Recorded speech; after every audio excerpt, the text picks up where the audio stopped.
Nataka ujue hili ya kwamba kila sehemu ya mwili wako ina ishara katika ulimwengu wa roho. Kichwa chako kinawakilisha utambulisho wako.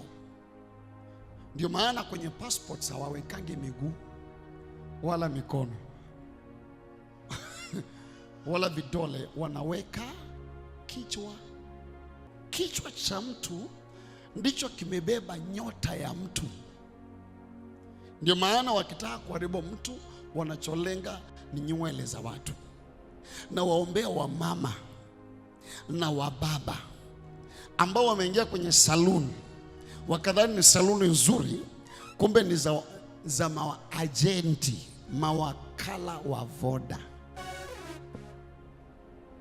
Sikuna mawakala wa Voda. Wakala wa Voda ndio wenye Voda, au ni mawakala tu wanawakilisha? Mawakala wa Tigo ndio wenye Tigo, wanafanya nini? Wanawakilisha. Sasa pia shetani ana mawakala. Hiyo masaluni mengine sio masaluni, ni mawakala. Bwana wasuke, nipe tu nywele zake tatu tu, ninyofolee tatu. Kuna soko inafanyika ambayo watu wengi hawajui, inafanyika kwenye masaluni. Kwani wanajua huko ndiko unapelekanga kichwa chako. Ukifika pale unasukwa, wananyofua mbili. Wewe unapo endelea tu, msijali, unalala usingizi, unajisikia vizuri, hamna prayer, hamna maombi yoyote, yani umejiachia tu, tena ndio una chat. Wewe kwa mjanja. Usiwahi kusukwa na unalala. Wakati mwingine ukimaliza kusukwa na umekuwa ukilala, kasirika. Maana hujui kipindi cha kulala walikunyofua nini, walikukataje. So kichwa kinawakilisha kitambulisho chako, na kichwa chako ndio kimebeba nyota yako. Wakati mwingine ukienda salon, funika kichwa chako kwa damu ya Yesu. Tangaza, damu ya Yesu imefunika kichwa chako. Anapokwenda kushika kichwa changu asiniingizie vitu. Now, soma katika Waamuzi 16:19. Waamuzi 16:19 anasema, naye akamlaza usingizi magotini kwake, kisha akamwita mtu akavinyoa vishungi 7 vya nywele zake. Wewe makini unapolala saluni. Akamnyoa nywele zake, akaanza kumsumbua, nguvu zake zikamtoka. Aliponyolewa tu na nguvu zinamtoka. So mtu ana uwezo wa kuchukua nguvu zako kibiashara, nguvu zako kihatima, nguvu zako kielimu kwa nywele. So kichwa kina ishara. Zungumzie leo kichwa, lakini muda sio mrefu nitazungumzia kichwa. Nao pia mikono yako ina ishara katika ulimwengu wa roho. Ina ishara katika ulimwengu wa roho. Pia unaweza kuandika katika Mathayo 14 mstari wa 8, kichwa cha Yohana kilikatwa.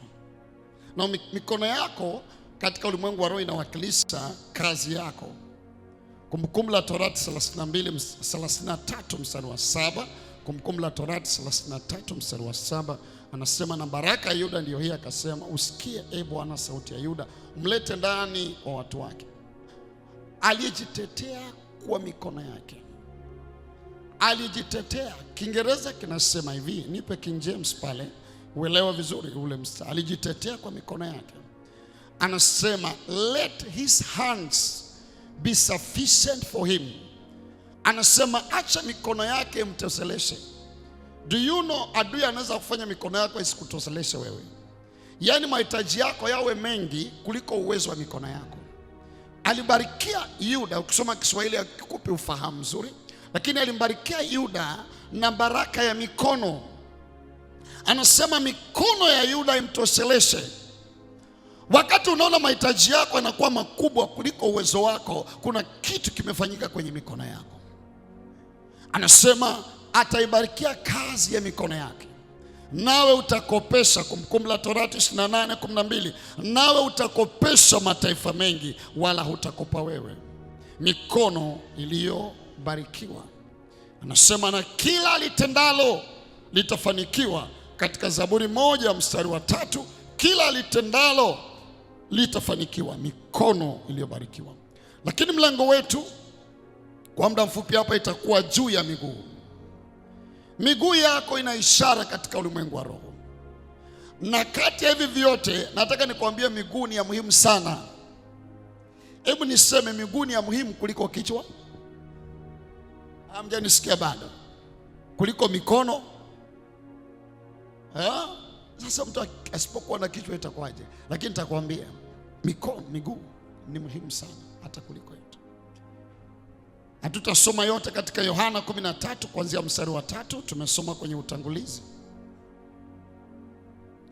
Anasema Yesu hali akijua kuwa Baba amempa vyote mikononi mwake, na kuwa alitoka kwa Mungu naye anakwenda kwa Mungu. Anasema mstari unaofuata, aliondoka chakulani, akaweka kando mavazi yake, akatoa kitambaa akajifunga kiunoni. Mstari unaofuata anasema kisha akatia maji katika bakuli, akaanza kuwaosha miguu wanafunzi, akifuta kwa kile kitambaa alichojifunga. Akaanza kuosha. Na angalia mstari unavyoanza, baada ya kujua ya kwamba amepokea vyote mikononi mwake, ndio sababu akaweka maji kwenye, akaanza kuwatawadha miguu. Maandiko yanaendelea kusema mstari wa 6, anasema hivyo yuaja kwa Simoni Petro, huyo akamwambia, Bwana, wewe utanitawadha miguu mimi? Maana haikuwa taratibu katika miaka ile, ilikuwa mtumwa ndiye anamuosha Bwana miguu, sio Bwana kumuosha mtumwa miguu. Wewe utaniosha mimi miguu? Mstari unaofuata, Yesu akajibu akamwambia, nifanyalo wewe hulijui, hii ni siri, lakini utaifahamu baadaye. Utaifahamu baadaye. Wengine hamtaelewa, labda unakanyaga tu kwenye maji, lakini utashangaa baada ya hii ibada unaenda kupanda cheo. Sema amina iliyo haya. Wewe utakanyaga kwa maji, unafika unaosha tu miguu, baada ya hapa unakutana na mme wako wa ndoa, miguu itakupeleka kabisa kwenye mme wako yupo, by fire by force. Leo unapoosha miguu kuna kitu kinakwenda, haufahamu, utafahamu baadaye. Angalia mstari unaofuata. Petro akamwambia, wewe hautaniosha miguu kamwe. Yesu akamwambia, kama nisipokutawadha, kama nisipokuosha, huna shirika. Nataka uelewe pale, huna shirika, huna shirika, huna shirika. Utakuwa na mimi lakini hauna shirika nami, huna shirika.